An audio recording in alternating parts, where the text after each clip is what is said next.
that resilience is not being made in a wellness hotel, and resilience is always dependent on other people.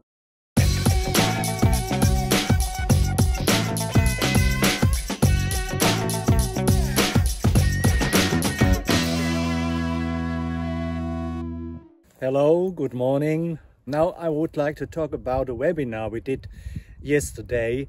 The topic of the webinar was Hope and Despair. It was organized by the SEC, the Social Engagement Committee of the ITAA, the International Transactional Analysis Association. I first have to say thank you to my colleagues, to Michele Tomé from Brazil, to Sashi Chandran from India, to Thorsten Geck from Germany, to Luca Fornari from Italy, and to Piotr Jusic from Guatemala. So hope and despair, that's not a very comfortable topic, and we build it in some steps in the webinar. First, I presented something about the principles of dialogue. So I changed my place. I hope this is a better place, not that windy than in my usual studio at the edge of the field. So I had to thank my colleagues from the SEC. So the schedule of the webinar was that I introduced a bit into the topic and stressed some aspects of the dialogical conversation. Dialogical conversation means that we listen to each other, that we suspend our judgments, and that we have an ethic in relational habits, in relational orientation to each other, that we co-create together a certain result.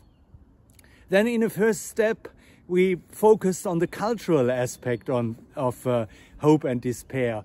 Hope and despair means that it is a decision that we have sometimes about in which direction we want to go.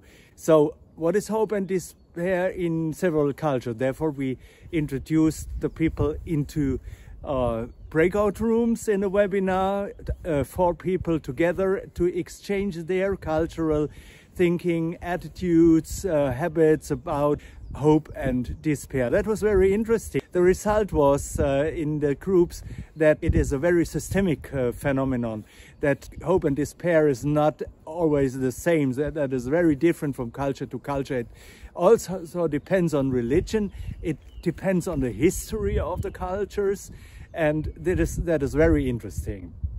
Then in the next step, we focused on the personal dealing with hope and despair.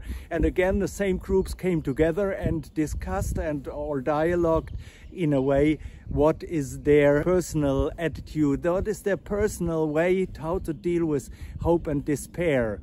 The result was that the people also had very different strategies. A lot of them reported afterwards how they deal with their clients in psychotherapy or in coaching or in counseling when there is an issue of hope and despair. This was very interesting. I like to mention also the presentation of Piotr Jusic about the okay perspective. We are okay, they are okay, we are not okay, they are okay, we are okay, they are not okay, we are not okay, they are not okay. Every of these positions has a certain right to exist, so to say.